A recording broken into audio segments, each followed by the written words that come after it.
Coming up on this episode of DL Weekly, more details on the Women Who Make Magic tour, a modified Star Wars season this year, egg hunting returns to the resort. A peek behind the scenes of construction of Avengers Campus. Tony Baxter will be talking Indy at an event in San Francisco. We finish our conversation with Philander and more. DL Weekly starts now. Mine. All ahead, fool. Steady as she goes. G'day, this is the captain speaking. Now that we're underway, I'd like to welcome you aboard. As Tag and Teresa here may be unpredictable, please remain seated at all times.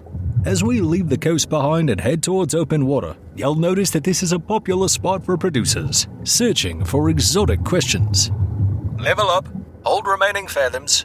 Set course to 70 degrees true. Steady as she goes.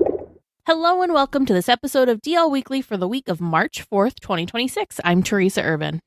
And I'm Tag Bushman. We would like to thank everyone who supports the show, but this week we'd like to send a special shout out to Kimberly S., Emily C., Olivia M., and Andra K. If you would like to help support the show and get ad-free versions of each episode, access to our supporter-only chat, and a bunch of other perks, head on over to dlweekly.net/support and become an official weekly tier. Now let's get to the news. Dateline DL Weekly. Fiction becomes fact as the mysterious subcontinent reveals a legendary podcast. After 2,000 years, two hosts have been unearthed by famed archaeologist Dr. Henry Indiana Jones. Scholarly research laid the groundwork for Jones's discovery. Thus, the jungles of DL Weekly become the destination for listeners worldwide. And what a destination it is! Until next week, this is Eye on Breaking News. We previously mentioned the new Women Who Make Magic tour, but there are more details that have been released. The tour will highlight some of the women who helped bring Disneyland to life. The tour will feature beautiful music, the realms of whimsy, and more. Harriet Burns, Alice Davis, Mary Blair, Ruth Shellhorn, Leota Toombs, Kim Irvine, Dorothea Redmond, and more will all be explored. Yeah, so it was kind of cool to see a little bit more information about this tour, because we kind of just had like the name of it and kind of like a generic idea of what it was going to be about, obviously, from the name. I'm kind of intrigued by it. They say like the sound of beautiful music, travel through the living storybook of Disneyland, take in the realms of whimsy. So I'm wondering if they're going to have it more be a cool like multimedia where as you go around, like they'll play, because for those of you who haven't been on a tour before, they give you headsets so you can easily hear the tour guide, and the tour guide doesn't have to yell over things and be disruptive or whatever.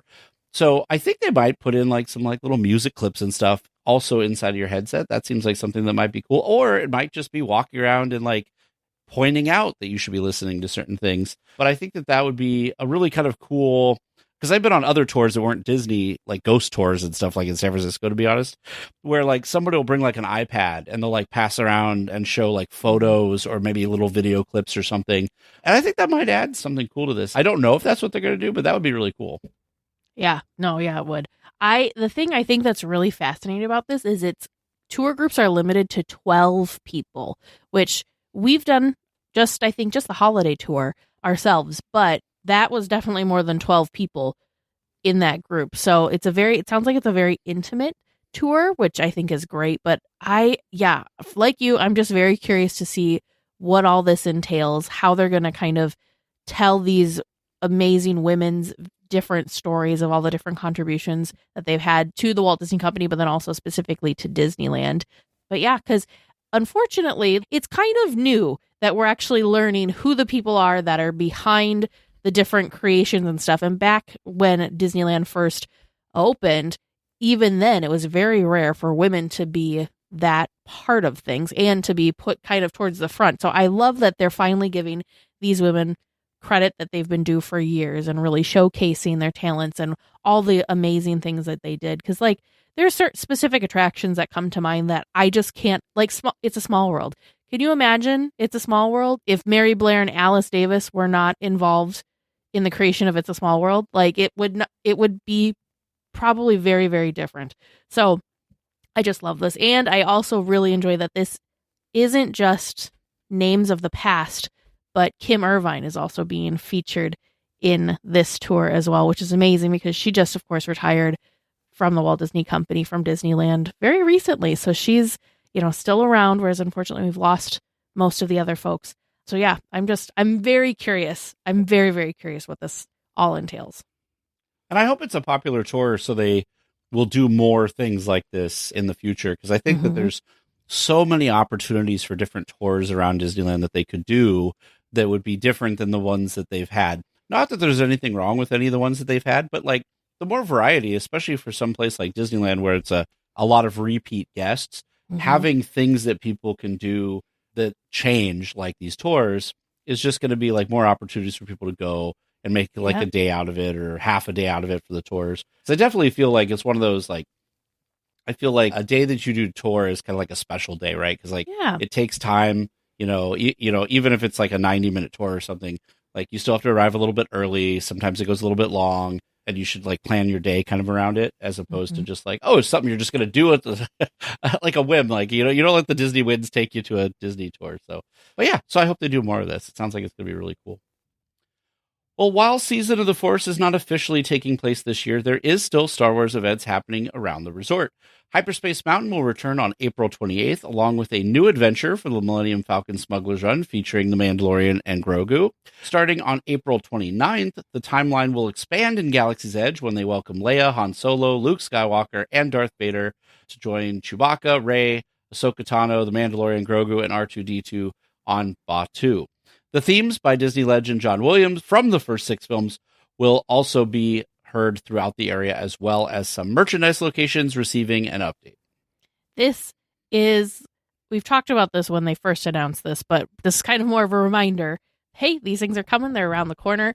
I guess I didn't realize that they weren't doing an official Season of the Force this year, but there's still tons of stuff to celebrate. I am just really excited kind of to see this all come, see the timeline expand, and kind of see, like, you know, hearing John Williams music also in that area is going to be, I just feel like the area is going to have a much different feel than what we were used to. So I'm curious to see this transformation come to life.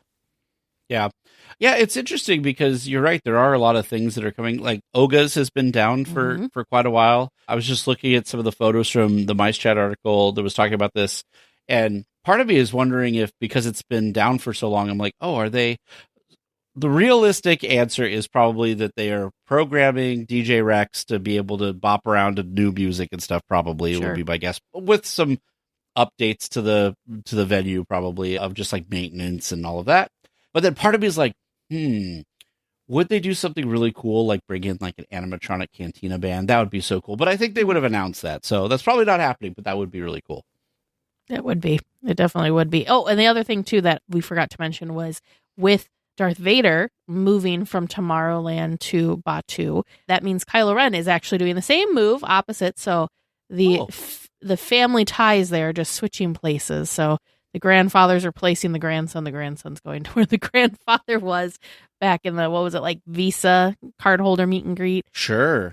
Yeah, that's cool. I was wondering if they were going to do something different in Tomorrowland now, since Darth Vader would be leaving. So that's good to hear that, like, they're doing something different. Yeah, slightly. A part of me was wishing that, apart from Star Tours, obviously, because that's not as easy to pick up and move, that I was hoping that maybe they were starting to, like, transition some of the Star Wars out of Tomorrowland and, like, just kind of put it all in Galaxy's Edge, but not fully. We're just having a changing of the guard, if you will. Not quite. Yep. Yeah, not quite. With Easter just around the corner, the Eggstravaganza Egg Search has returned. The search will be available from now until April 6, 2026. The map and stickers will be $11.99 and can be purchased at multiple locations around Disneyland, Disney California Adventure, and Downtown Disney. Redemption locations are Pin Traders and World of Disney for Downtown Disney, the Disney Showcase in Disneyland, and Elias & Co. in DCA. The egg keepsakes are back this year with some fun new designs featuring Mickey, Minnie, Chip, Dale, Thumper, and the White Rabbit. I love the idea that, because I was like, oh, well, we've got Mickey and Minnie. And I'm like, oh, suddenly we're at Chip and Dale and then Thumper. Oh, it's Easter. So like bunnies and stuff. Okay, Thumper, White Rabbit totally makes sense. So yeah, I think this is great. I know that there were some people in our Discord community and Weekly Tiers that were talking about how they missed the egg that you get at the end, because I think last year was it last year that they did like a tumbler or keychain, or the last couple of years it felt like they were doing some different things. I don't even remember what all they were now.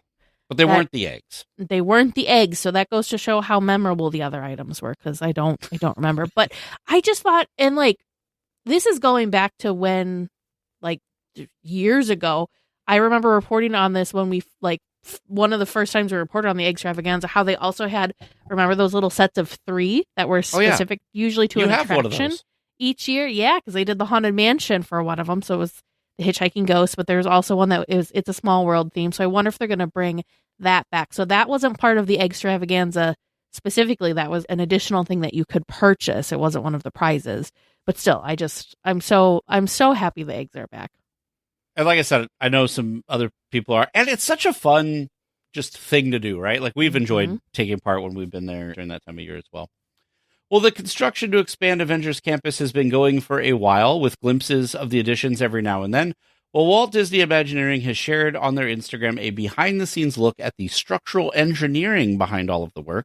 Not only is this a super interesting look at something that is so important for the attraction itself, but also cool to see the attraction shell before the completion. So often, when a new attraction opens, we just experience the attraction itself. It's kind of neat to see the bones before it all gets put together. And like, even just like reading through kind of what some of the stuff was, like they're showing off these catwalks, which then you're like, well, what the heck are those going to be used for? Well, that's going to house different infrastructure like projectors, audio systems, and like maybe some physical show element. You don't get, like you said, you don't get to see this stuff. You just kind of get to experience the magic of it. So it's really interesting that they're giving this really deep peek behind the curtain.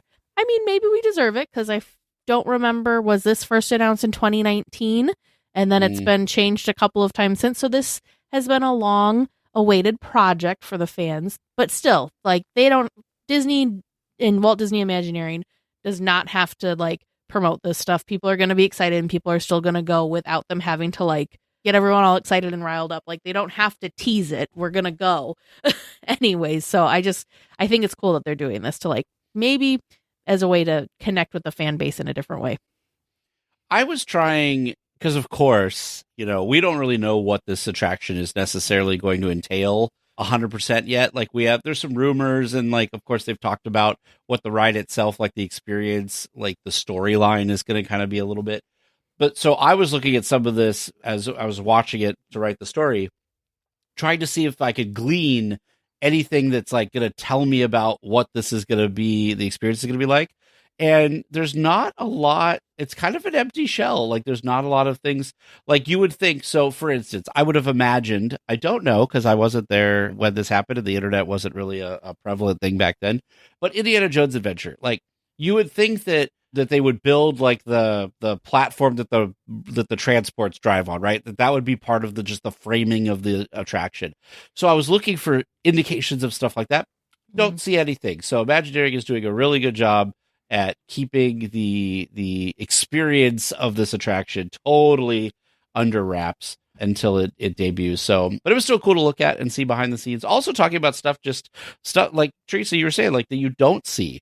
All this stuff is always behind walls and stuff, and so you don't, or integrated into the attraction. So you don't think about things of like, oh, it has to be structurally sound for seismic activities because it's in California, or holding up weight, or like where the show elements like projectors and stuff, all of that stuff. So it's kind of cool to like see how that comes together. And I think it inspires people who might want to be Imagineers and or look for a job in this, like, in the future. So the more stuff they do like this, the better I think it is to get people not only excited, but also excited for the career itself. Yeah, that's a great point. Well, Indiana Jones and the Temple of the Forbidden Eye, The Adventure, opened 31 years ago. Can you believe that? Fans can celebrate this beloved attraction and its history with none other than Tony Baxter at the Walt Disney Family Museum. On April 4th at 1 p.m., a special presentation will be held to give theme park fans a peek behind the attraction with the Disney legend. I love Tony Baxter and I love Indiana Jones. I feel like this would be something that I would love to experience. However, I am teaching during this time and cannot possibly make it out to California for this. But I hope some of our weekly tiers can, for sure. I have bad news. Tickets haven't even been on sale for a week, and they're already sold out for good reason. I'm not surprised. For good reason, because this is probably going to be fantastic.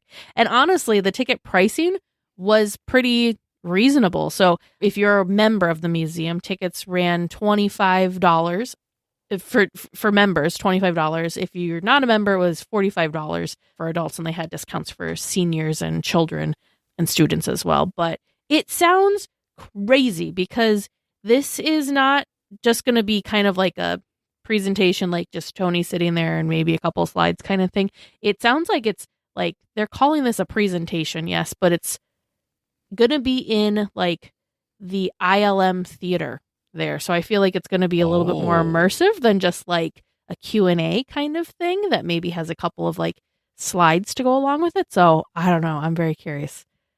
The ILM theater. Why do I? Oh, you know what? That is. Oh, this is on the ILM campus. So even though the Walt Disney Family Museum is putting it on, this is on the ILM, because ILM is also in the Presidio there in San Francisco. Yeah. So that's even cooler because not only are you going to be in the Presidio, which is really cool, and by the Walt Disney Family Museum, which is obviously cool, you're going to be on part of the ILM campus where they have this ILM screening room, which, oh man. How cool, right? Oh, but by the way, I just want to say earlier when you're like, it's not just Tony with a slideshow, I would think that would be wonderful. That's amazing. Exactly. No shade to that whatsoever. But that's what I expected was just like, and I would be thrilled to go to that. So the fact that this is even more than just, kind of the Q&A type style presentation we're used to at some of these types of events, I'm like, they didn't need to do this, but they did. Well, they're going to. Yeah.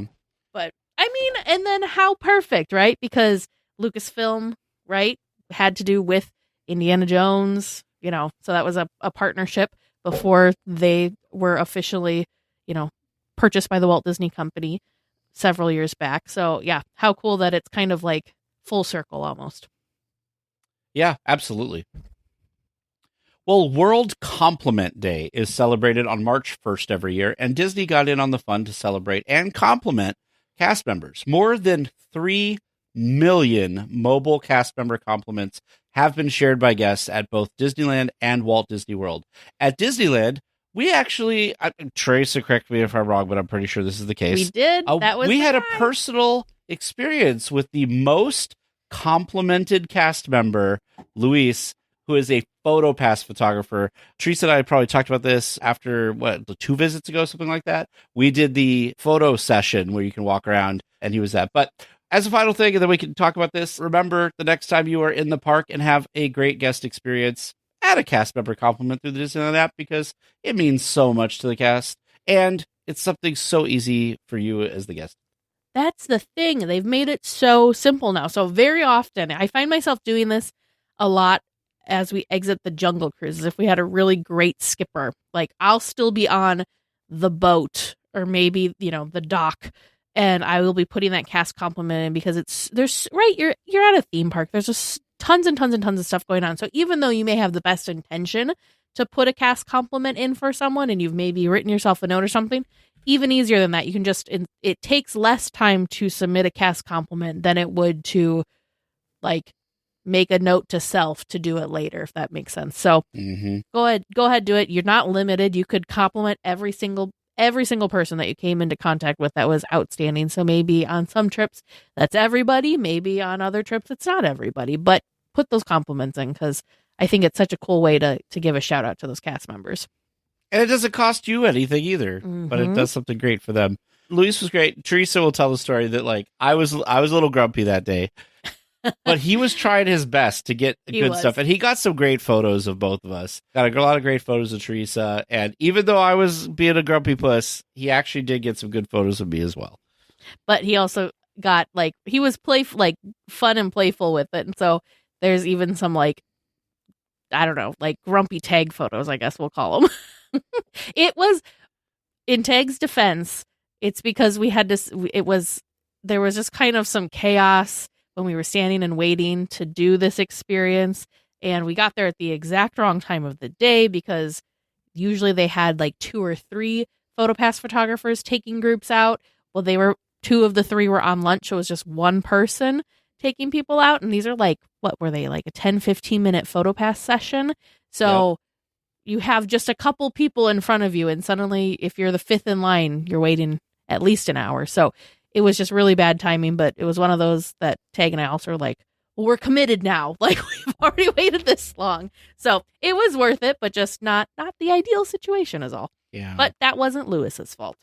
No, totally not. And honestly, he did a fantastic job dealing with someone who was not in the best mood. He even made me smile, even though I was like determined not to be happy at that moment. So he definitely deserves all the cast compliments. But it's so cool that we have interacted with someone who's gotten so many of these cast compliments. So that is awesome. Because I was scrolling through it, I was like, okay, Disney World person. Okay, another Disney World person. And then I was like, oh, wait a minute. I was like, what the heck? But what made me think it wasn't him was the photo that's in the article. He's in Disney California Adventure, and we had experienced him at Disneyland. So I was like, is that really him? I'm not sure. I'll have to ask Teresa because she'll remember for sure. So that was really cool. Yeah.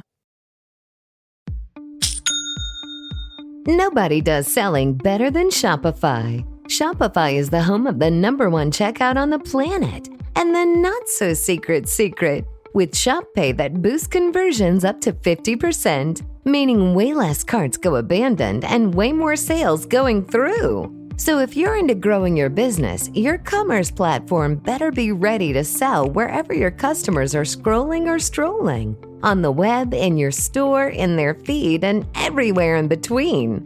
Businesses that sell more, sell on Shopify. Upgrade your business and get the same checkout that Skims uses. Sign up for your $1 per month trial period for 3 months at shopify.com/Westwood1, all lowercase. Go to shopify.com/Westwood1 to upgrade your selling today. Shopify.com/Westwood1.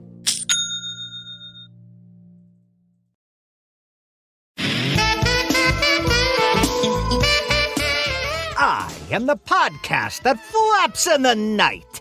I am the churro crumb in your meticulously planned itinerary. I am DLWeekly. Well, this week for SnackChat, we are taking it back 70 years. That's right. We're talking about the Disneyland After Dark 70 years of favorites menu lineup that's going on. Now, this event is happening this week. So if tickets, last I knew, were still available. So if this was something you were thinking about maybe going, maybe the food will, tip you over the edge to purchase your ticket. I know both Tag and I wish we could have been attending this Disney After Dark night because this sounds like it's going to be super duper fun. I'm trying to understand, I feel like usually food that they have at these After Dark nights is really tied to the theme. Yeah. And I'm looking at these first two. I haven't looked at the whole thing yet, but I'm looking at the first two. And I was like, were these things that were at the resort at some point? Or I'm feeling the same way, Tag. Okay. I'm feeling the same way. I don't know for sure what the ties are, but they look fun nonetheless. They do look fun. Let's start off with the first one. So the first one you can get at the Jolly Holiday Bakery Cafe, and it is a maple bacon cinnamon roll. So think about a maple bacon donut, but as a cinnamon roll. So taking it up a notch. Well, and is that good. Pecans that are on top of there too? Yes, that's what it looks like. Yes. Or is that bacon? I think it's hard to tell if that's pecans. Bacon. Okay. I enlarged the image so I could try and deduce. Okay. But it looks like there's pecans and then also bacon crumbles. So look at that. It's a bonus pecans on there for you. There you go. But over at the refreshment corner, if you're looking for something a little bit more savory, there is birria mac and cheese in a bread bowl. Also available at Harbor Galley. Oh, yes. Look at that. Refreshment corner and Harbor Galley. Which the birria there, between the tacos, the birria, sandwich, toasted birria and cheese sandwich that they have, fantastic. I have a distinct memory of James getting a bread bowl with the mac and cheese in it before. Apparently that's a good thing too. I was just having a hard time because it was you're eating pasta in, I don't know, it was just a lot of carbs to me. I was just, wild. I had what was really good. I had the Waltz chili mac in the bread bowl, and that was also a lot, but it was so good. Well, if you want to get away from the carbs, but go towards the sweets, which isn't going to do you any better, over at the Gibson Girl Ice Cream Parlor or the Golden Horseshoe, you can eat the classic banana split which this photo looks really good. It's got a couple slices of banana, cherry on top, some whipped cream. It looks like, is that like some pineapple or something? Yep, looks What like is there's that? some crushed pineapple on top there. So the banana split is topped with strawberries, pineapple, hot fudge, fresh banana, chopped nuts, whipped cream, and a cherry. Which now I'm going to go back and look at the Jolly Holiday because I want to find out about that other thing. So let me find that really quick. The maple bacon cinnamon roll just says drizzled with white chocolate. Oh, yeah. Nope, that's not helpful. But that's okay. We've got more food we can talk about. So, still at the Jolly Holiday Bakery Cafe and also found at the Galactic Grill, there is an option for our plant-based friends. It is the Mushroom Philly Sandwich. This looks pretty good. I was going to say, it looks pretty good, except it would not agree with me whatsoever. But for our plant-based friends, I'm very excited. So the mushroom Philly sandwich is sautéed mushrooms, provolone, red bell peppers, caramelized yellow onions, crispy fried onions, and chives on a hoagie roll served with French fries. Yeah, that sounds Of course, we at Red Rose Tavern, we have the poutine fries. And that, if it has a description here, is slow-cooked beef and gravy over seasoned waffle-cut fries, pickled onions, and cheese curds. I could be wrong, but this looks familiar. I think this is a recipe from the vault. I don't know if it was just around for like a special or something, but this feels familiar, and I feel less crazy because it also, according to the Disney announcement of these items, does not have a little new next to it, whereas the other ones that we have discussed thus far do. So I think this is kind of one of those throwback recipes. For some liquid refreshment, you can head over, this is at a lot of places, Golden Horseshoe, Galactic Grill, Stage Door Cafe, Hungry Bear Barbecue Jamboree, and Harbor Galley. But you can go check out and try the Tahitian Punch. I would get this based on the color alone. There's something about this color that is just, it's gorgeous. Well, you like have pineapple? You found what it is? Yes. Yep. You like pineapple? You like orange? Yes. Grape? Yes. Lemon? Yes. I'm so That's the confused flavors. with this. What I need to... Dang it. I want to know what this tastes like now. It sounds good. I can't think of something that I've had that's had all of those flavors combined. Like pineapple, orange, sure, but grape. Like that's the one that's throwing it off a little bit for me. Over at the Bengal barbecue, we have a grilled Tahitian ribs, which are served with white rice and a pineapple slaw. That sounds good. Like, I feel like I like pineapple, so I think that would be like really good to have separately. I think this is on the just on the 70th menu. Okay. I had these. And what did you think? They were really, really good. They're more of like, don't think of them as ribs like one would normally think of ribs where you're like eating them off the bone. These are kind of like you cut them off the bone. The ribs are kind of on, I don't know, like the bone itself is over towards the side, so it's a little different. But I remember them being very delicious and quite tender. Well, there you go. And then new also is gumbo fries. You can find these at the Golden Horseshoe, the Stage Door Cafe, Hungry Bear Barbecue Jamboree. I love that they've got these fun themed items at multiple places. I think that's really, really smart instead of just having this one item at this one location. Yeah. I think that's smart. This is Cajun seasoned beer battered fries smothered with chicken gumbo, mozzarella, and green onion. I would eat this. Yeah. We also have, over at the Red Rose Tavern, we have the Gaston Brew. Can we take a moment on this? You have been to Disney World, yes? Yes. This is something that is a staple on on a menu at Disney World. And I am wondering why this has not made its way to Disneyland, especially because we have a Beauty and the Beast themed eatery. So this is really exciting to me because this is delicious. If Disneyland, Disney Parks was going to have kind of like the follow up to a butterbeer, this is the one that's the biggest contender. It is a butterscotch beverage with a dulce de leche topper. It's delightful. but I'm very excited this is here and that this is in Disneyland, but I'm also really hoping that maybe it will stay. We can all It'll be hope. so popular, and they'll be like, you know what? Let us make this a thing. So if you're going to any of these Disneyland After Dark 70 Years of Favorites, these are some of the things you can get. If you go and try some of it, let us know what you think, because they could be quite good potentially. So it doesn't seem like there's a bad choice on this list. No. Sometimes there's stuff that I'm like, but like I would try like pretty much all of this. The gumbo fries were particularly interesting to me, and the photo of them looked very good.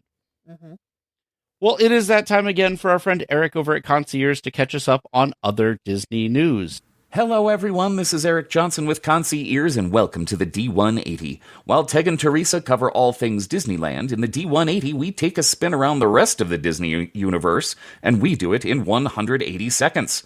Let's jump right in. We take our trip this week to Disney's Hollywood Studios, where one corner is getting a serious upgrade. No, we're not talking about the Monsters, Inc. side of the park, which will also be pretty great. We are talking about the new animation studio experience coming later this year.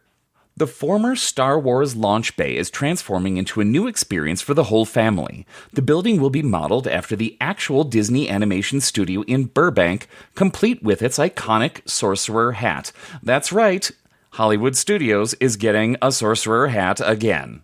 This is a return to form for the park. The magic of Disney animation was an attraction back in the earliest days of the park, back when it was known as Disney MGM Studios. This was an actual animation studio. Sure, it had plenty of fun exhibits and a great video starring Walter Cronkite and Robin Williams, but they really did animate there. We're talking major portions of major movies, like the I Just Can't Wait to Be King sequence in Lion King, and the Be Our Guest sequence in Beauty and the Beast. They animated the entirety of Lilo and Stitch and Brother Bear, and you could watch the animators working through big windows over the studio. Hollywood Studios is returning to this a bit with their new magic of Disney animation. Here you can interact with animation in new ways as characters come to life before your eyes. You can learn to draw some of your favorites as well. There will be a real playground based on Mary Blair's designs for Alice in Wonderland, and there will be characters to meet like Mulan, Rapunzel, and Chip and Ordale. It's so great to see an experience like this coming back to its home. I can't wait to see it, but I guess I do have to wait at least a little bit until the end of summer to see the magic of Disney animation. I hope you enjoyed our quick spin around the rest of the Disney universe. If you'd like to learn more about these Disney adventures or just have a few questions, please come on over. Visit the social media and websites of both DLWeekly and Concierge. Then reach out to your personal travel planner, Teresa. She looks forward to planning something special for you and yours.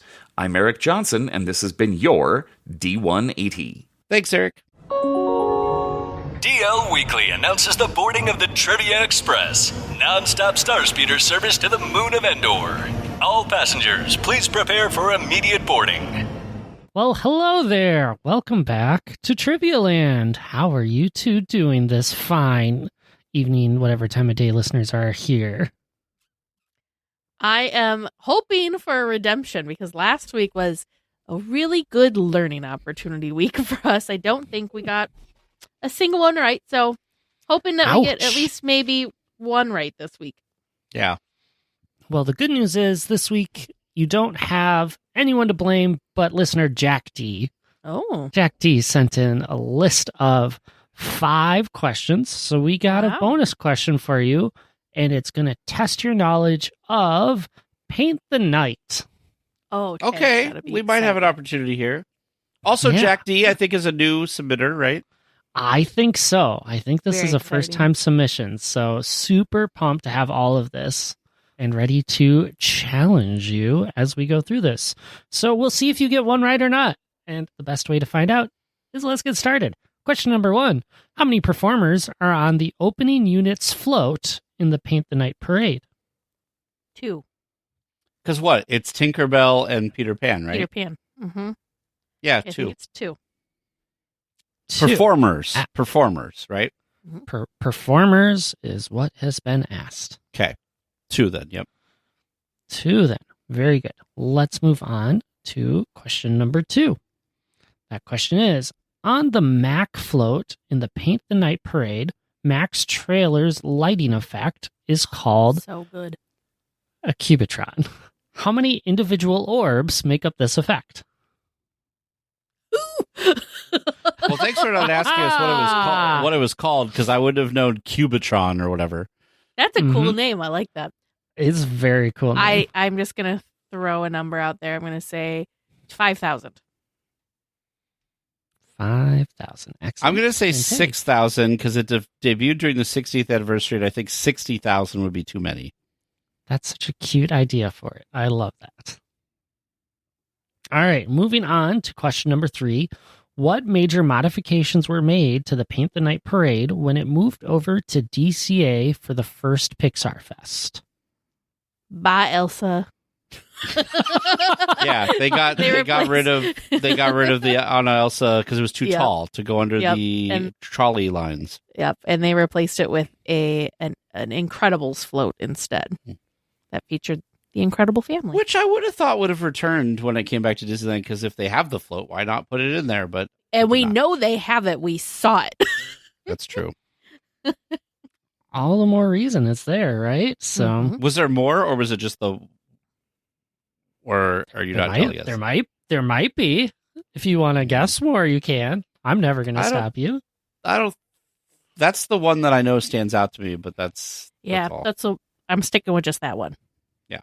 All right, sticking with it. All right, couldn't bait you into a second one. 4th question, last regular round question. What unique feature does the Frozen float have that happens after the last parade of the night before it's stored in the Disneyland float warehouse? What? I'm going to say that it probably collapses down. Yeah. Yeah, that's I guess too. Or it's like an elevator, like it collapses into itself. Like, because I was thinking that maybe it would like fold down, but I think it like collapses into itself. That would make more sense. Yeah. So this is going to be real nerdy for a second, but Tag and James, remember when we went to the Circus World Museum? Yeah. They had that's right. circus wagons that were like that. They call them like wedding cake or something, I think, where they would be able to like put them all up, but then they looked like tiered like a wedding cake, but then they could like compress them back down for storage and travel. So it's like those collapsible dog water cups, right? There you go. Yeah, kind of like that. Yeah. I love it. All right. That takes care of that. Last question for you. The bonus question. As of February 2026, how many performers are in the parade? And if you want to go above and beyond, Jack has given me an itemized list of all of the performers as well. Holy buckets. Okay. Talk about I'm going to impressive. say 175. That's way That's too probably many. wrong. Instinct sometimes, right? Did you say Yeah. performers? Performers. This is going to sound, Tag, do you remember when we were trying to figure out why they brought back the Main Street Electrical Parade and not Paint the Night? And we actually watched the parades and we counted. Did we? And we found out that Main Street, because we're like, Main Street Electrical Parade must have fewer performers, and that's why they brought it back. It does not. Main Street Electrical Parade had more. I remember it being a crazy number. That's why I went. Okay, so I'm just going to quick go through and try to guess here. So we've got. This. Yep. The problem is I'm going to forget the floats. So in the beginning, we've got Tinkerbell and Peter Pan, right? What's the next float after that? Then you've got the people that are the genie and Tigger and Lumiere, like those puppety things. Okay, so we're up to 5. And then is the Monsters Inc. float. So you've got But Sully. you've got like the dancers that kind of are in between and introduce each other. Yeah. So let's say I'm going to say 70 performers. Maybe 80 performers. Let's say 80 performers. I'm going to back down. I'm going to go 125. 125. I think you're way too high. That's just me. 125 and 80 is not that far off from each other compared to my 175. Well, I suppose that is much closer. That is true. So, all right. Well, that wraps up Jack D's questions about Paint the Night, but answers come after. Y'all keep talking to Philander a little bit more. Nobody does selling better than Shopify. Shopify is the home of the #1 checkout on the planet. And the not-so-secret, with Shop Pay that boosts conversions up to 50%, meaning way less carts go abandoned and way more sales going through. So if you're into growing your business, your commerce platform better be ready to sell wherever your customers are scrolling or strolling. On the web, in your store, in their feed, and everywhere in between. Businesses that sell more, sell on Shopify. Upgrade your business and get the same checkout that Skims uses. Sign up for your $1 per month trial period for 3 months at shopify.com/Westwood1, all lowercase. Go to shopify.com/Westwood1 to upgrade your selling today. Shopify.com/Westwood1. Well, this week we continue and finish our conversation with Philander. This was something, because we were talking about Epic Universe. This is something that I had on my cruise ship that I went on that was not Disney. It was a Royal Caribbean. And Universal has it. And I want to know, why doesn't Disney have this? Because it would be so awesome. Is the Coke freestyle machines that you pay the one price and you can refill every 15 minutes or whatever, especially in Florida. Having one of those we bought at Universal, huge difference. So we could constantly stay hydrated. Sure, at times it was annoying to carry a bottle around, but you should be carrying a bottle around in the Florida heat in the summer when we were there anyway.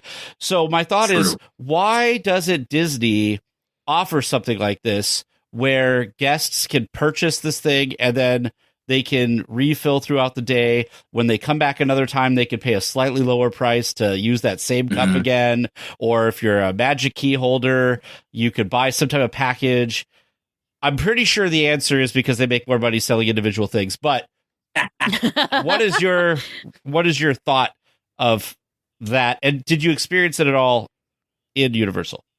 I didn't do Universal, but I saw people doing it. I think they've dabbled in it is the funny thing. So like if you go on cruise line, they have a thing where like if you go to see the movies or the popcorn, you can buy a bucket and the bucket is a cost with the popcorn, but then to refill the popcorn, it's like $1.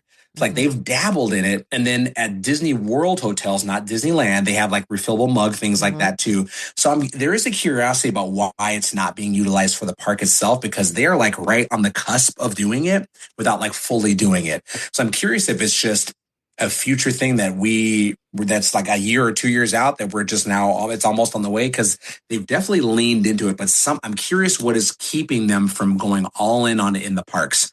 And I'm sure, like you said, I wouldn't be surprised if it was a money thing, but the fact that they have done it in other spaces is what makes me think that there's some small thing holding them back, whatever it is. And I'm curious to what it is. But I have far more optimism for it matching that in the future based on the fact that we're kind of like we've put our toe in that water a little bit. But I'm curious because, there is a thing about carrying a bottle around. But yes, you also should be hydrated. I'm curious if the numbers match that. Like, I'm curious how often people are doing it in the hotels. Would it be worth it, for them to also integrate it into the parks? Can it be used in the Disney dining plan? Because that be a thing where it gets integrated in, where you've now bought into this like thing already for your food. Yeah, I feel like it's like, I feel like we're like a couple years from it happening as it is anyway, like based on that, like the little dabbling, but I couldn't put my finger on it because they're right there. I didn't use it because I think personally, I don't know. I'm someone who doesn't like having a lot of stuff on them. So I don't think I would do it. I'd have my own water bottle that I would just refill because I'm more of a water person than a soda person anyway. But I understand for people who love to refill like their Diet Coke, like what a godsend to have this thing where you can just kind of keep popping and getting soda. I'll be honest with you, I didn't get soda every time. Sometimes I just wanted the ice and some water, and it was like, I could also do that. And Epic Universe did a great job because each restaurant in each land had a special drink that was only available at that restaurant. So I remember in the Das Steakhouse, there was some like some type of drink, and I was like, oh, it's only available here, I should try it, and like it let me try it or whatever. But you also bring up another point, which is there's dining plans at Disney World. Why don't we have dining plans at Disneyland? Like Disneyland just seems to be so different. so long for magic bands to make their way over. There's reasons. Yeah, it's the demographic. I think it's the demographic. It's Disneyland has the challenge of making a park that's just as much for locals as it is for tourism. While Disney World is far more tourism than it is locals. Yeah. And that pre-planning nature of having everything done in advance is so important to the tourists that are visiting Walt Disney World that the locals that come to Disneyland, I think it's the thing of the locals just know too much, to be honest. Like they are so knowledgeable. And that's truly what it is. They are so knowledgeable that I think that's the perfect example for the Magic Band. So you all have been coming to Disneyland your whole life. And then all of a sudden somebody's like, hey, you need this band to come here now. And you're like, no, I don't. Like I've been coming my whole life. I don't need that thing. And that's there's such hesitancy in someone who's a local who has never needed a $40 band to walk around on that now is like, oh, you need this thing now, as opposed to Disney World. Their initial wave of giving out magic bands complimentary, they got you into that mode on their own, and then I'm assuming they got to a certain point maybe where they were just like, well, now that people are kind of locked into it, and now these magic bands that are new are gonna, they cost more money, whatnot. I'm assuming they have to.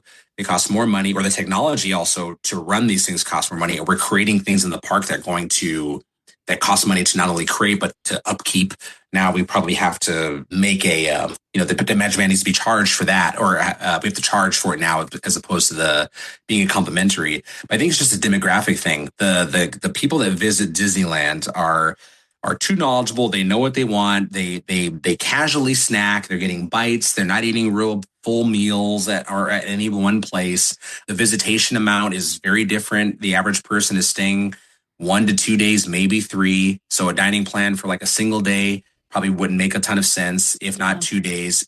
And then, not saying they couldn't come up with something, but it would have to be radically different from the one in Walt Disney World, where you're basing all of I'm going to be on property for 7 days. Let me find ways to save money across a 7-day stretch, as opposed to just a day here or a day there like that. And then you have so many locals that are in for, they pop in for 3 hours. They come after work, they pop in, they ride a single attraction, eat food, watch fireworks, and they go home. And that was their day, and that was it. So creating a system that would largely be only used by a small part of the overall attendance, I think, is the hesitancy in creating that. No different than people always ask, like, why does Disneyland not do all like a holiday party? I was like, well, our locals have gotten the holidays at Disneyland for free their entire existence. To all of a sudden put that behind a paywall would probably would not go over well. And if we were going to, if Disney was going to do that at some point, they probably should have done that like decades ago, but at this point now, I think it's just too far gone at that to do that, so you can find other ways to like do after hour events and things. But I think the holiday one, like, you just know that as a part of your ticket when you come in, and that's the way it's always been. And, it's always tough, when you add any kind of put anything behind a paywall, but that I think is just too ingrained. I think Disney gains far more on overall attendance bump of the holidays because of what you're getting with just the ticket, that the backlash, I think, for putting it behind a paywall at this point, while it would be too detrimental, while Walt Disney World, where it's been baked in that way for so long that that's the only way that people know it. So I'm curious if, like, for going back to the soda thing, was it easier for Universal because the park was built from the ground up? So like you install this into everything ground up, as opposed to other existing theme parks, whether it be Disneyland or Hong Kong Disneyland or Islands of Adventure, where then you have to now alter every location to match this. Does the cost for that offset what they stand to gain from it?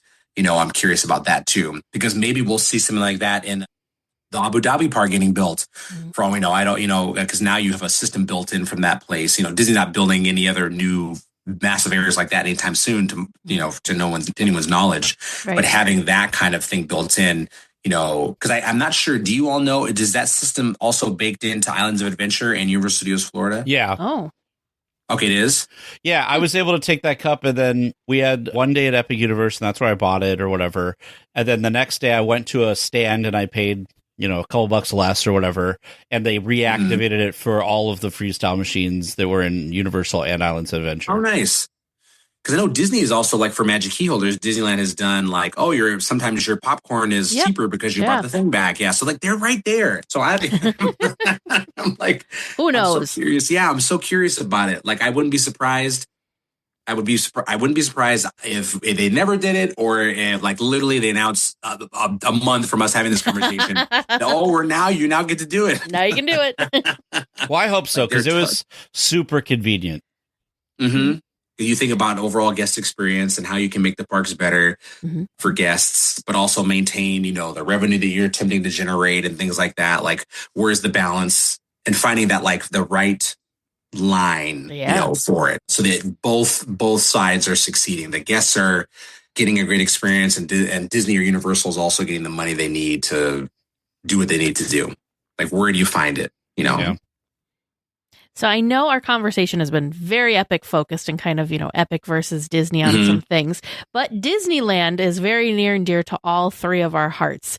So the biggest thing that they just have come out with, of course, is a wonderful display in the Opera House that's kind of almost like a love letter to animatronics with the grand finale of Walt. So as, a big Disney fan yourself and someone that gets to enjoy that new show, what were your thoughts and what are your thoughts of it? I really loved it. I loved the idea of it. I loved the execution of it. Subjectively, I know there was a lot of commentary on how Walt looked. Yeah. Which, yes, and that was always, I told people, like, I am dead serious. I told people before it happened, it's not going to look exactly like him. Like, I was already telling people that beforehand. We all have an idea of what we look like. There are people that are still alive that saw him face to face. We have an idea of, like, we've also done so much deep dives into Walt's life that you've seen him, like pictures of him as a kid, pictures of him like in the last year he was alive, pictures when he first came to LA. Like, there was no way that was going to be an exact replica of him. I think the more important thing is the whole idea of what the show represents as a whole entirely, because I can appreciate the purpose for which that was created, as opposed to the fact that it doesn't look exactly like what I thought Walt would look like, or what I think he looks like, or what he should look like. I think that is probably the most powerful thing. The fact that Disney as a company can invest in this type of experience. And I think they'd released that thing that he was like, it was like 7 years, and he's like, multiple, I think it's like millions of dollars to make that animatronic. To invest in something that does not generate revenue for them is profound, because a lot of times any business, not just Disney, Universal, Apple, whoever it is, what company, Google, you create things because they're designed to make more money. For them to invest into doing this just because they could and because they had the money to do so is powerful, because it doesn't need to be there. There was nothing wrong with Lincoln there. They've also done lots of other fantastic tributes to Walt's life, like at Hollywood Studios, or even before an Opera House had a Walt thing years ago as well, where they spoke about his life and gave him a tribute. The fact that it exists, I think, in general is the really special thing, especially as we are coming now to a time period where a lot of kids in this, like, TikTok, YouTube generation, where they don't know anything about him, and they are far less likely to sit down to a documentary on him that's an hour and a half long, or even worse, read a book, about him. That's not really happening anymore. So how can you find ways to honor someone in a way that is great for younger generations and older generations as well? Because to be honest, the only negative thing that I've heard about it is just what he looks like. As far as commentary on the show and the experience, that's I haven't heard a single bad thing about that. And I appreciate that it really was, a lot of it's, people weren't, or I was trying to explain to people to treat it as a full setup. So when you walk into the Opera House, I've told people, do not run into the theater when you hear it's in 2 minutes. Like, you need to be in that room first. Like, walk around the space, look at the apartment, watch the video with Imagineers that have been talking about him. Then you go into the theater and you watch that video of Walt. You watch the whole video of his life, and then you see the animatronic. It is a 3-part experience.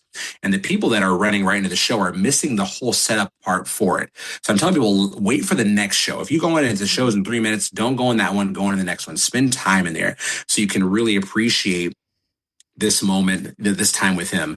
And this, I think, is probably one of the most powerful ways to really pay tribute to this person that we all appreciate. You could look at the partner statue as maybe not, if you were going to compare them, not the best way to showcase Walt. To be honest with you, people are like, oh, he never wanted to be an animatronic. I'm like, yeah, he probably didn't want to be a statue either, but no one's been saying that. Like, oh, he never said he wanted to be like, the statue almost kind of gets into like a deity type of thing a little bit, right? Like, would he have wanted to statue himself in the park? Probably not. Would he have wanted a robot himself? Who knows? Probably not. Like, but the figure does a far better way of representing the person as opposed to the statue, right? Yeah.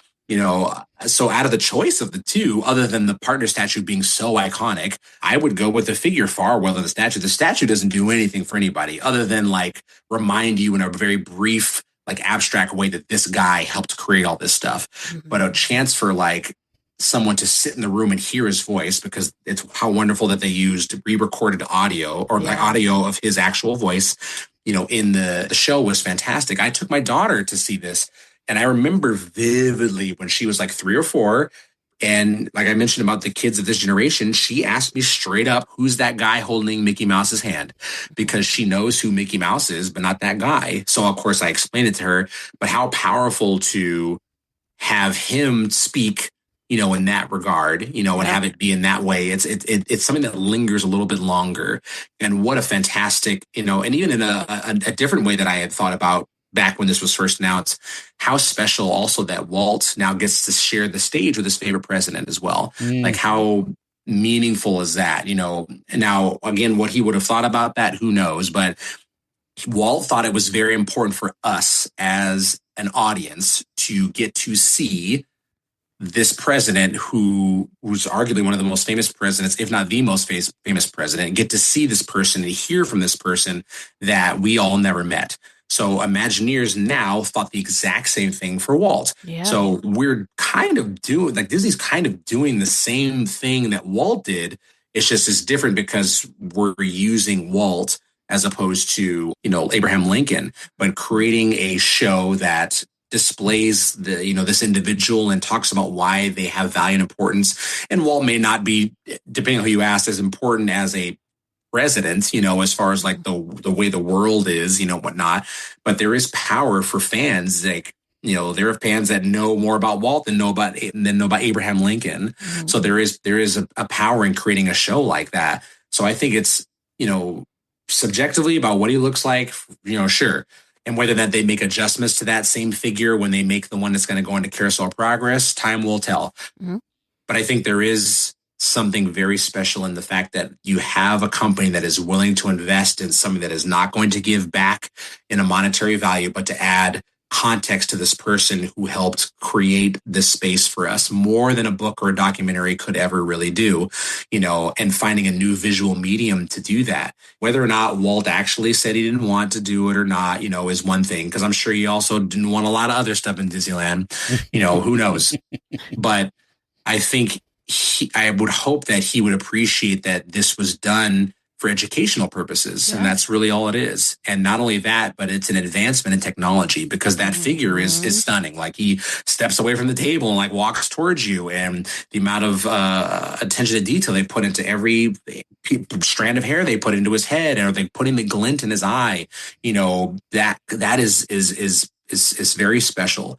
And if he thought that it was important for us, like I said, to see Lincoln, then I think it runs the same way for me.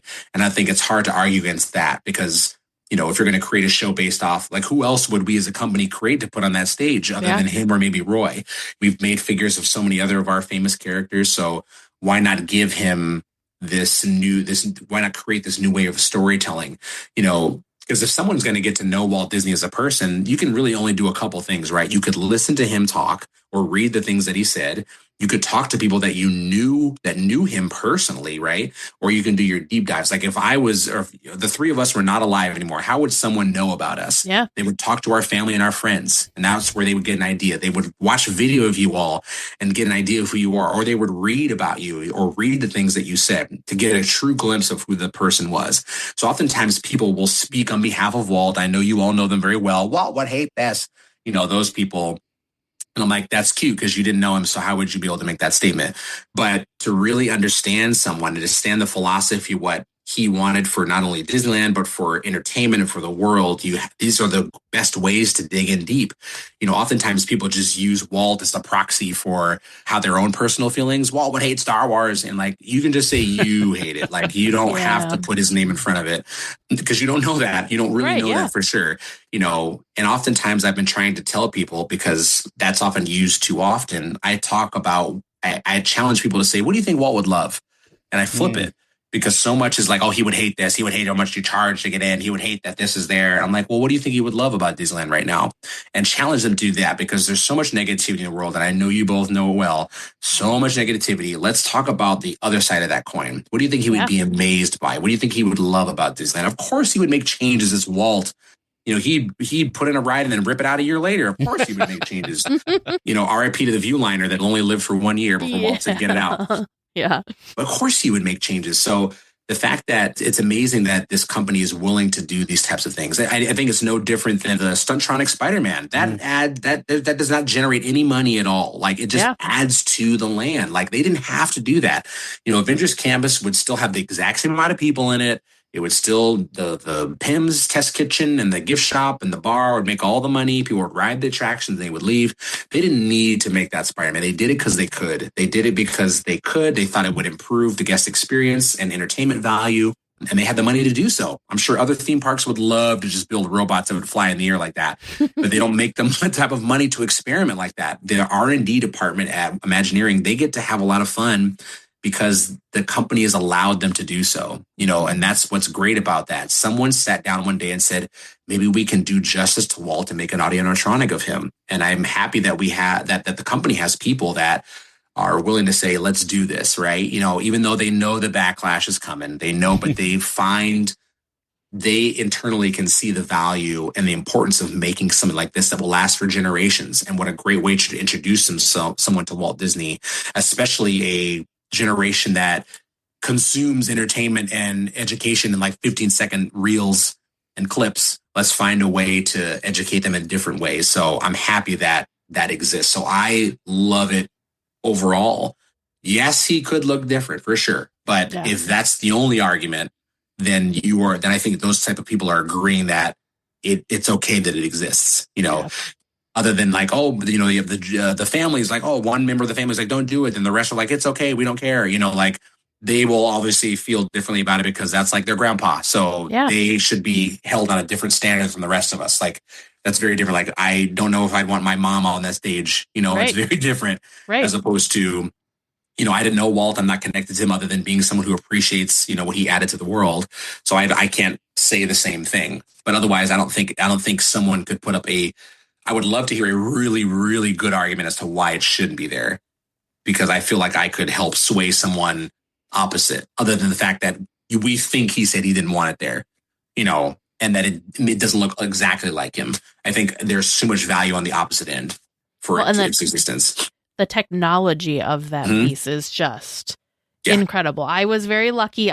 Somehow I thought it wasn't going to be a hard thing to remain spoiler free because we were very fortunate and got to be there the day it opened. Yes. But then I don't know why, but Disney decided to promo it. So there was stuff everywhere before. I'm like, I thought I was going to have no problem being spoiler free because I was going to be there the day. Well, so I remained spoiler free, watched it. And, what, like you said, does he look like what I thought he should look like? No. But I tell you, they did themselves dirty because the videos that they released ahead of time did not know justice, because everyone after that, I'm like, have you seen the video? And they're like, yes. I'm like, forget the video, because that is not that's not the experience you're gonna have. But it's very moving. It's beautiful.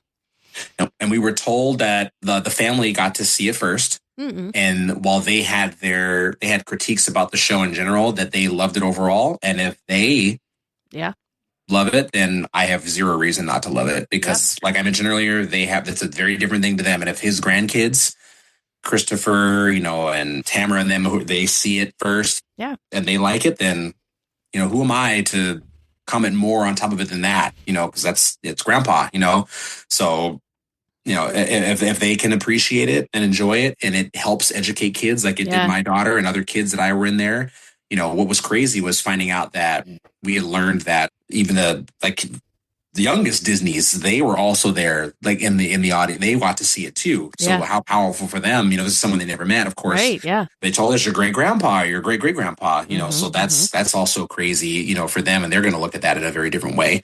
But I think the value of it, like you were mentioning, is far more on the positive end than the negative end. And how wonderful that they even attempted something like this, because it's also super easy to be scared of doing things like that and say, there's no way we could never do that. We could never do that. You want to be bold and take risks. I would challenge those people to watch Disneyland Handcrafted if they're worried about what it was like taking bold risks, because making a robotic figure of your founder is super crazy and bold, but how special to have Disney to have like a leadership to go behind that. Cause it's a pretty wild idea. But they were like, let's do this thing, and they took, I think they said 7 years to get it. But then also consulting with the archives and the family and stuff like that. Like they didn't just do it off the top of a hat. Like there was time to do this, like this is a legitimate idea that they really focused on and put a lot of effort into. And there's definitely artistry in that figure, and the type of technology, like you were mentioning, is amazing. So I'm all in.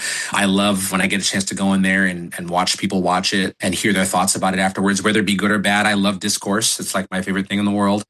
I love a good opinion. So I would love to talk to somebody about it that didn't like it. I was going to say that meme that's on the internet of the guy sitting behind the table with the sign that says "Change my mind." I feel like you could be that for like any Disney opinion. Like, yes, you could be like, bring it. I want to hear it. Yeah, whatever your stance is on something, bring it here, and I'll bet you I can change your mind on it, which I think is healthy. I mean, you obviously changed my mind, and like we said at the beginning, like I name drop you in that about that conversation about Tomorrowland all the time because you really changed my mind on it, and like that's something that's a big deal.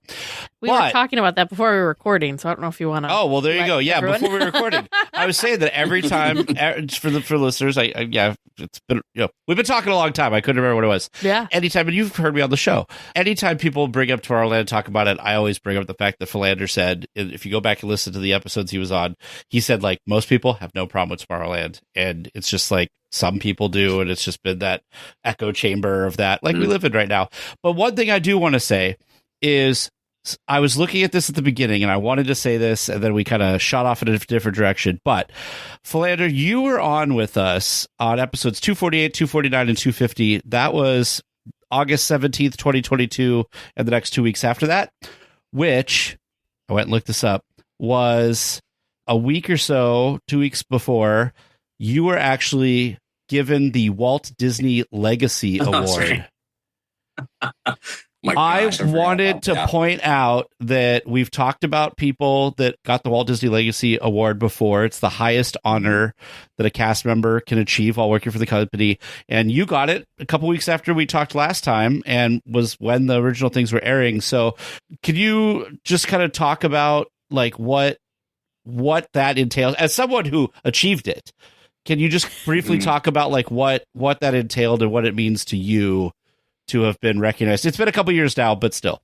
Oh no, it's fresh. That will never get out of my head, to be honest. It was it's a very powerful recognition for a number of reasons. The award, or to give context to people who are not sure of it or the details surrounding it, that award is given out every few years, usually every 3 or 4 years, to cast members that most closely work within Walt Disney's ideals of dreaming, creating, and inspiring.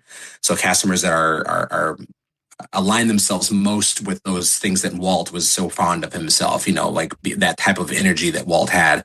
But the most powerful thing about the award is that it's given out by your colleagues. So this is not someone in leadership that thinks very highly of you, but your colleagues actually need to write an essay and submit it for approval as to why they believe you are why you are so connected to those different, and give active examples. So it's not just I think this person's great for this thing. And they have to write an essay that has to get vetted by a committee. And then after the committee approves, it has to also then get vetted by the leadership over that leadership of that one individual.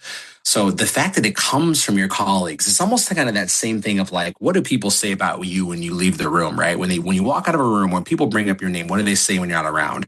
And to think that my colleagues believed that I was worthy of this prestigious honor, I think is the most powerful thing about it. And the things that they wrote about me or who write about anybody are incredible, and to have something like this type of recognition means a ton. And I appreciate now that Disneyland, Disney World, Disney Parks as general is now promoting this a lot more, because years ago, because now I have people that are just approaching me and saying congratulations. And years ago, I mean, the award truly is an internal reward. Like otherwise, no one would know at all. I have just as many people that ask me, why is your name tag blue, as opposed to like saying like congratulations. Like, so oftentimes I'm explaining it, or someone already is very well aware. So they're doing a great job of highlighting it.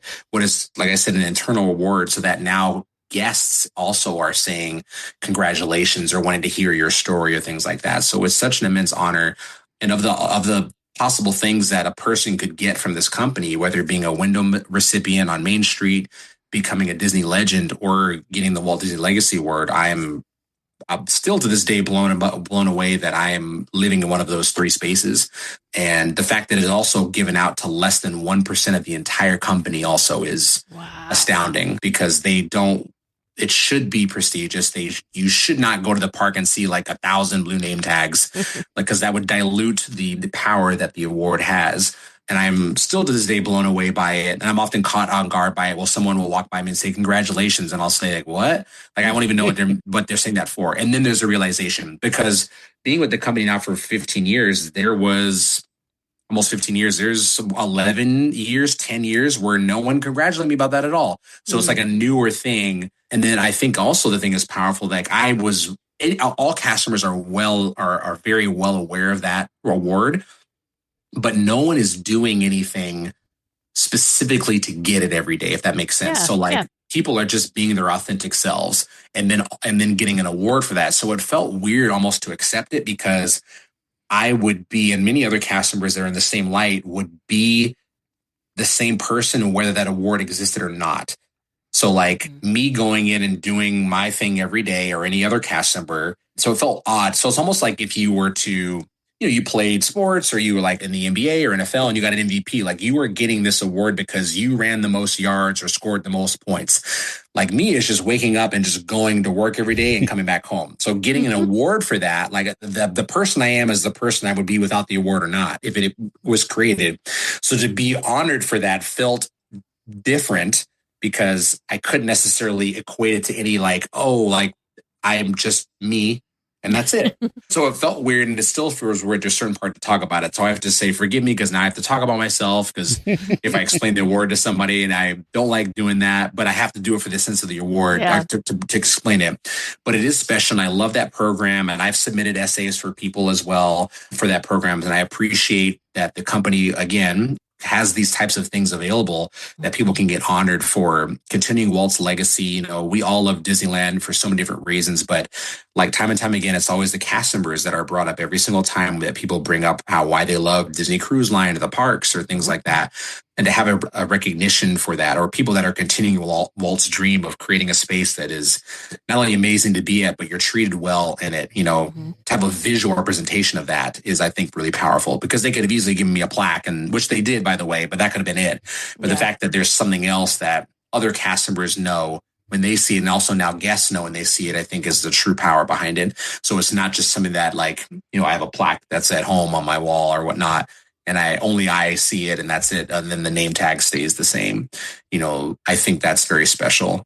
And I'm thankful for the colleagues that did that. I'm thankful for guests that congratulated me, and I'm happy to continue to push forward Walt's legacy of creating a space that is magical in more ways than one, but especially from the type of cast members that you interact with when you visit. I think that is probably the most important thing, and leads to Walt's quote, which I'm paraphrasing, about the people are the most important thing when it comes to that. The cast members, and all the times he thanked all the people who helped create anything for him, whether it be cast members running the parks, creating the films, making the cruise ships, like that. That's all the entertainment. All of it is a cumulative experience for guests when they visit, and it's meaningful. So Yes, my long-winded way of describing that. And I'm like, oh my God, I talked about myself. But yes, I am so appreciative of it. And it still is wild to this day.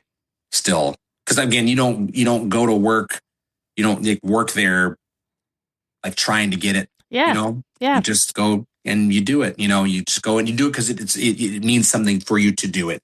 Yeah. It means something to continue to push forward what Walt wanted for any Disney experience, let alone the theme parks or cruise line or movies or whatever. You have an expectation when you come to these places. And I'm happy to be able to be part of that, and that also that my fellow cast members see that in me as well. Because I feel like I know what I'm doing is right, but I'm happy that I can act as like a representation of that for especially newer cast members that are first starting their Disney journey, for them to see how you feel is the right way to treat guests and to help other cast members and to continue to uplift the overall Disney experience. Cast members are 1000% the magic of the parks. Of course, yes, we love the Imagineers for putting in all the details, but it would just be, right, just a very cool themed space. But it's the cast members and the people that work there that really bring it to life. So you're like, I don't know, we know cast members are magic, so I guess you're like the extra sparkle to the magic, because you're just like, you're like the extra pixie dust or something. I don't know. But yeah, no, I think it's well-deserved, and that award is just amazing because it is a peer given award, and so you know that it's coming from a good place and it's awarded correctly, and it's not just, you know, whatever reason that we give people awards for other things, you know, so you know that it's coming from a very pure and very good place. So yes, congratulations, Philander. Yes, thank you. I appreciate that. I cannot believe that was from when we last talked. That I was like, oh my God, it is. Pretty wild. It's been a hot minute. Yeah. Well, Philander, is there anything that we didn't cover with Epic Universe that you would like to go over? I think the last thing that I would want people to know about it is, I think the one thing that helped it and both hurt it, I guess maybe the same way, is there was a ton of expectation going into it. And I don't blame Universal for that at all. It was presented as like the next level of yada, There's a lot of hype. And this is the Disney killer and oh my God. Like, well, it's epic. And it's, it's, yes. And then now you're setting up this precedent, you know, and I know I'm sure a lot of people who did not necessarily feel that way about it, but the way that it was marketed and the way that people brought it up. And I understand also, I don't blame anybody. The excitement around a new theme park domestically is huge. So I get it, but that didn't do it any favors, because it's hard for any new park to gain that footing. You know, I tell people, like, just so that you know, there are only 11 attractions in that park. You know, so temper your expectations. Like, it takes decades to get to what is still technically the crown jewel, which is Disneyland, which has far more things in it than any one theme park does for its size. Yeah. Like, it takes years to build to that. So I can understand people coming in, you know, and then when they do get in, of the 11 attractions, they're maybe riding or really only excited about like 5 of them, you know, because like you imagine an all-adult group who's not riding that Yoshi attraction. They're not riding that carousel. They don't want to get wet on the How to Train Your Dragon water attraction. Like, they're really riding, you know, a percentage of what's actually in there. And then it's got to be open. And it's got to be open. That too. So I've told people to just, it's a good park and it's got good bones. But I think Epic will not really, really be epic until it gets more portals, more things to do. Because also what they're charging for it is a lot compared to what you would get at Islands of Adventure or Universal Studios Florida. Because that was the same issues with California Adventure. It has always been, you've always paid as much to get there as you've gone to Disneyland. And to have 2 vastly different experiences. And the Walt Disney Company is very well aware of that, because they are adding 4 new experiences into that park the next few years. So that park is building itself up to be quite the different park once those 4 things are said and done. And then what comes afterwards, you know, will be great. But Epic is great, but it will be truly epic when they add a few more portals in there. The park is not great for little kids. They did not think about that in as much as ways they should. There's not a ton to do. Like, I've told people, I cannot bring my grandma there. And I cannot bring like my little nephew there. Yeah.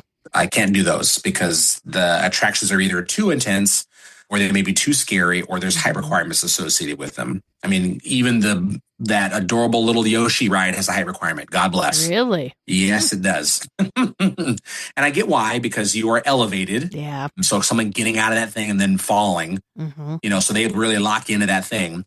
But it's essentially an attraction that you should be able to carry a baby on, and you cannot. It is no different than a People Mover or Haunted Mansion or Pirates of the Caribbean, but I understand. But there are no dark rides. There are no boat attractions. There are no, other than Monsters and Chains, there's no people eaters that are really pushing bodies through these experiences.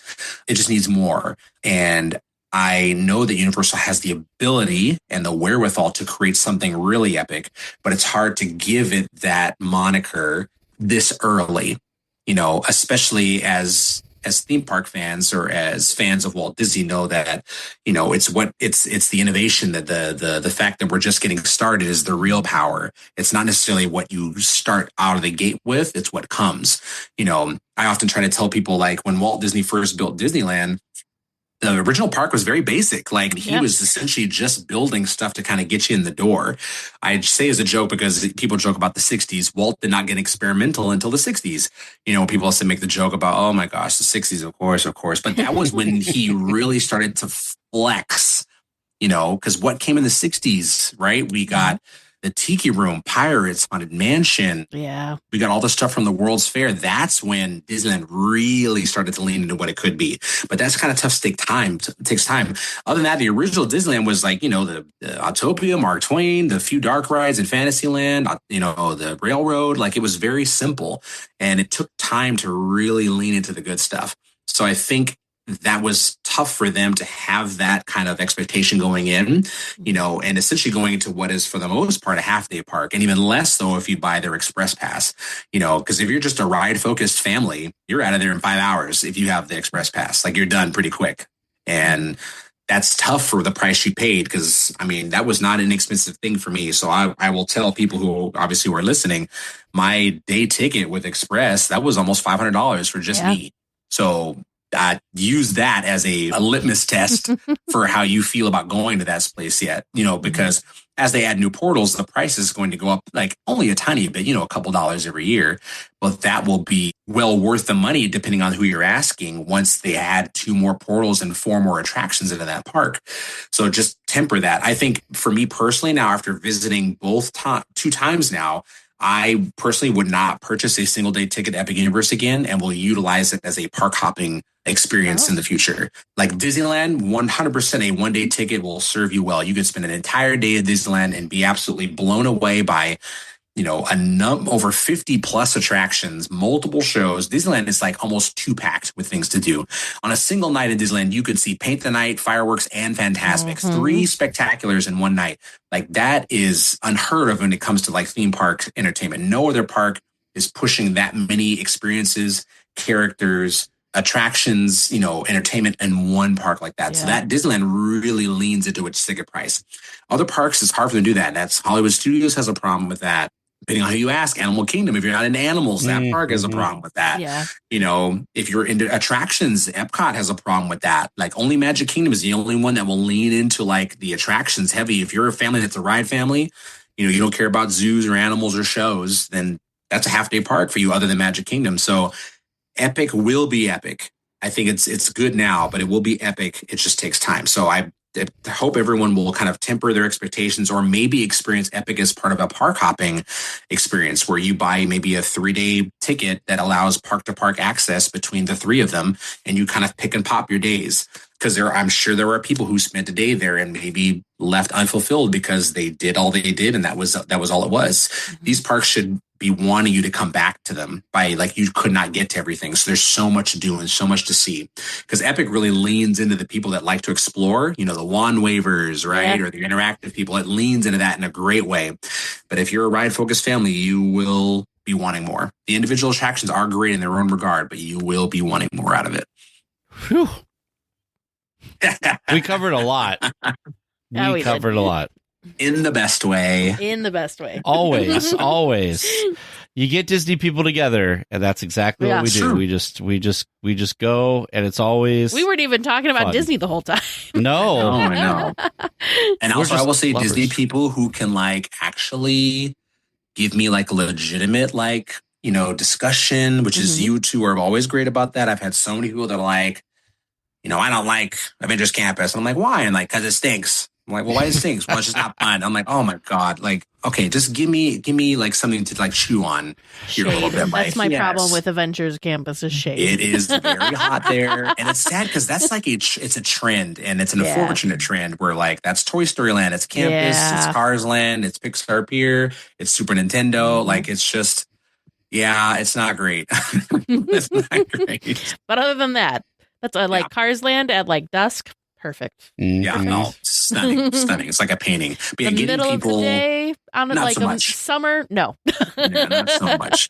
Yeah, getting people together who love to have like actual discussions, and it's more about what's in your head that's in your heart. Yeah.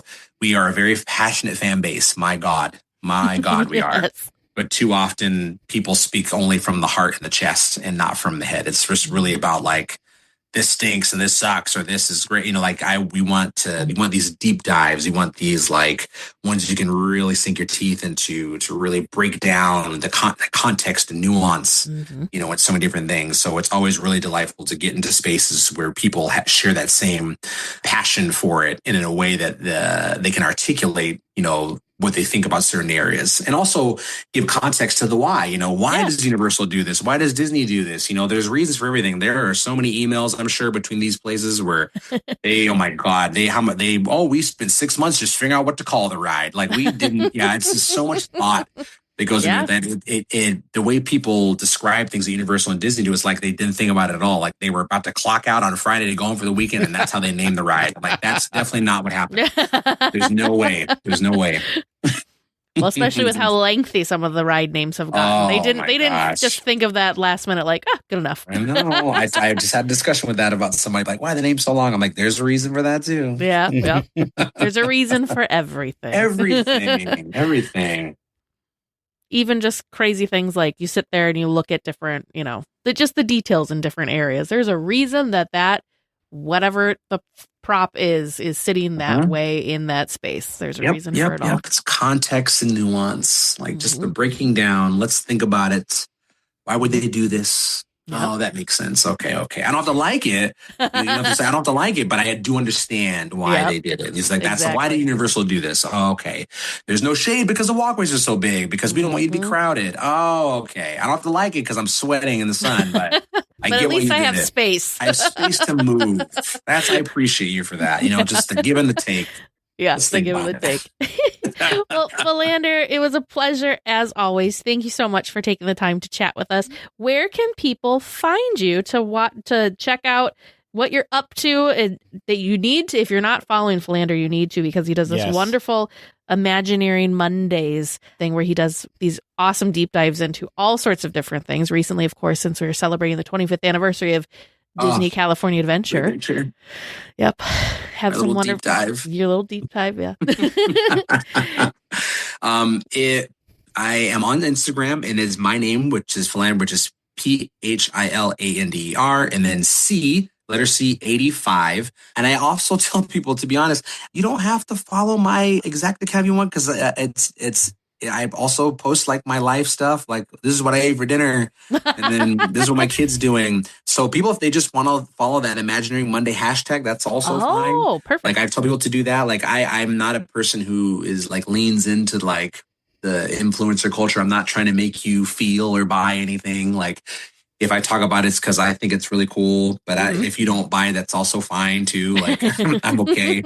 I really love doing deep dives. I love providing context and nuance into the subtlety of Disney, the artistry of theme parks, and that kind of stuff is really special to me. And I love providing that deeper look into things. It makes people fall in love with these places on a much deeper level. The surface level is very easy. The rides and the food and the entertainment. But when you get people to look at these places as a work of art, it changes the way they feel about it. You know, you already love Space Mountain, but you love it even more now when you found out how it came to be and the talented men and women who put it together, you know, and to keep it going also, you know.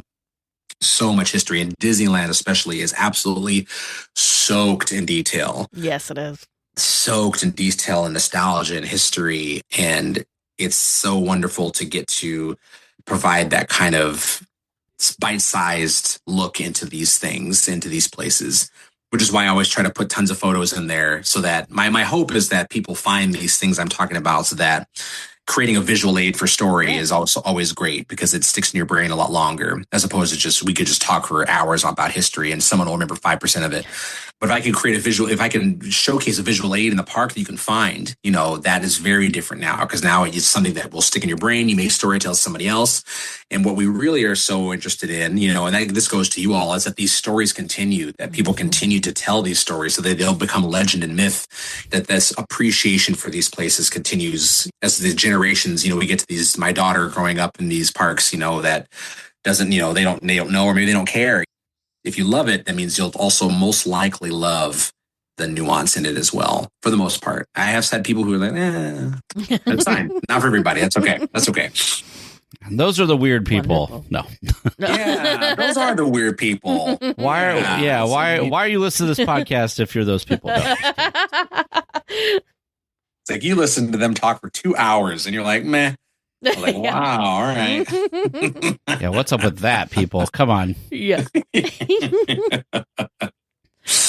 Wonderful. Well, thank you so much again, Philander, and I'm sure we will have you on again to deep dive on who knows what next. I know. Not 3 years though, my gosh. No. Yeah. Granted, you always have something great you're doing, so I don't mind being in the back. You all have had a fascinating people on there. That's okay. Spread the wealth around. That's all right. That's right. I understand. There's so many fantastic stories to tell. Mm-hmm. One person cannot be like the storyteller for itself. So many different viewpoints and discussions and ideas and viewpoints. Yeah. Spread the wealth. Want to support the show as a one-time payment? Well, you can buy us a churro. Head on over to DLWeekly.net/churro to support us with a churro. Thank you for all of our listeners who've supported the show in any way possible, whether that be an official weekly tier through Patreon, a listener, or someone that's interacted with us on social media. Thank you. It's okay. I'll be the only weekly tier without an answer. Make sure you send your questions to Producer James or Producer Vern at trivia@DLWeekly.net. Well, hello and welcome back, and thank you for answering the question of when will I see you again? It was after the discussion topic. What a surprise. Wow. That would James. Vern would be very proud of you for that. As he should be. We have a reputation here in Trivia Land. Together. We have to hold up together. So 5 questions for you this week, all courtesy of listener Jack D. Thank you for these questions. And let's get into our answers and see if you two can walk away feeling a little bit better than how you did last time, right? All right. So our first question was, how many performers are on the opening unit's float in the Paint the Night parade? You both said 2. Jack wants to argue there's 3. Oh, because there's a performer operating the jib that Tinkerbell is on. Yeah, there you go. Yeah, but see, you say performer. I feel like that's not a performer. That's an operator. It's a tough correlation, right? I am willing to give you both the points for that one, as it was. Okay. But I have a question. So later, when we have the question about like the amount of performers in the show, does that count all the people in the things too? I think so. I don't know if there are a lot of other ones that are like operating jibs and okay, so you're saying that that's because like performing. You're not talking about just like a driver of the. Not like a driver. Okay. Nope. Okay. That's different. Okay. Yep. Different. So I'll give you the points because you got the spirit of it right, and you learned something out of it. And, I need you to walk away feeling better so you come back next week for Vern too. But Question 2. On the Mac float in the Paint the Night Parade, Mac's trailer's lighting effect is called the Cubitron. How many individual orbs make up the effect? You both said 5 and 6,000. Even combined, you weren't even close. The effect is 15 orbs wide by 27 orbs high by 66 orbs long for a total of 26,730 orbs. Wow. Wow. Once you start counting numbers that high, it's just hard to even fathom what it is. But look at the truck; it's incredible. I was thinking about it, and I was like, okay, it's pretty wide. Then you count down, and then I was thinking about the 6,000 thing, and I was like, maybe it is higher, but but they're also not itty bitty. They don't look like they're ping pong ball size. They look they're like a large float, softball size. So it's a long crazy. semi trailer. Yeah. So now you know a lot more. So a lot of lights to replace potentially, but not our problem. Question number 3. What major modifications were made to the Paint the Night Parade when it moved over to DCA for the first Pixar Fest? You both were right that the Frozen float stepped aside for the Incredibles float. But Jack wants you to also know that the Ariel float had the top wave that was lit on the canopy taken off because it also did not fit under the red car trolley wires. A very interesting one to go and have to look at and see the difference between those two. So that also feels like a gloriously subtle little instance on that one. So you learn some fun things.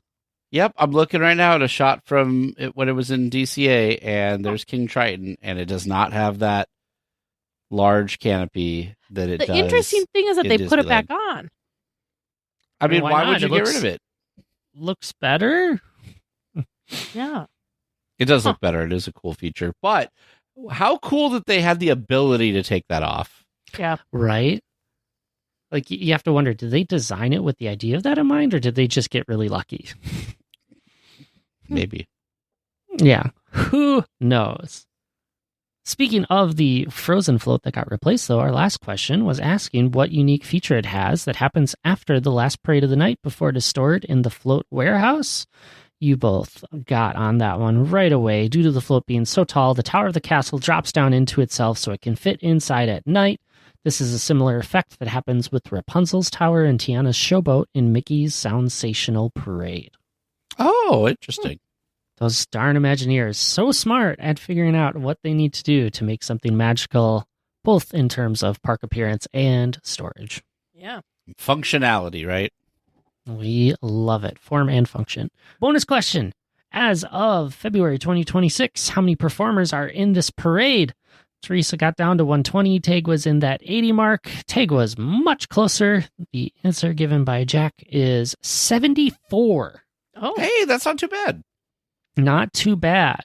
And if you want me to quickly run through the list, we have Fairy Dancer 1 through 6. I don't think this is in specific order. Fairy Dancer 1 through 6. Love it.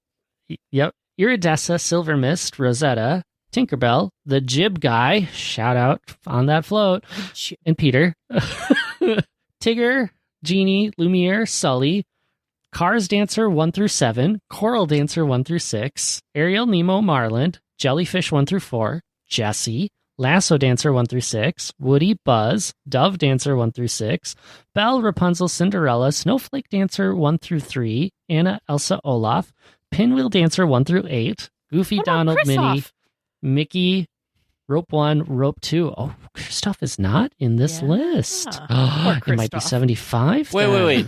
Was Kristoff in Paint the Night, or was Kristoff just in Magic Happens? Oh, you're right. He's in Magic Yes. Because he made such a big splash in Magic Happens because he was driving around with the bag and the ring. That's right. Yep. He's artwork on the float and not a live performer. Apparently. There you go. So easy to mash these parades up when you start seeing the floats repeated and things like that, isn't it? So, sounds like a much better week for the two of you. And that wasn't so bad. Great insight into Paint the Night. I mean, it's something we know a decent amount about, which helps, right? Oh, always. Yeah, because we know exactly how many performers there are and how many Orbitron globe things. No, but we knew the other stuff, and That's true. That's important too. That is true. Yeah, skip the numbers. Y'all did good. So we take those victories. Skip the numbers. Yeah. I mean, historically, I feel like some of those get you pretty bad in a lot of these trivia questions. But how it goes keeps the land functioning and fun. And if you like to keep Trivia Land functioning and fun, listeners, that might help with you sending in some great trivia questions to us here in Trivia Land, letting producer Vern and I ask those questions. If you've got great ideas, one-off or a full set like Jack D tonight, just head on to our website, dlweekly.net/trivia. Well, we will be back next week with more Disneyland news and information. Until then, go out and enjoy the parks. A special thank you to Sidel for editing the podcast, Andy Mack for all of the wonderful character transitions, and to James D. and Aaron C. for supporting at the Club 33 level. All weekly tiers, prepare to be stepping out to your right. Steady as she goes. If you like the show, please take a moment to rate, review, and subscribe. It really does help the show to grow. Thank you for listening.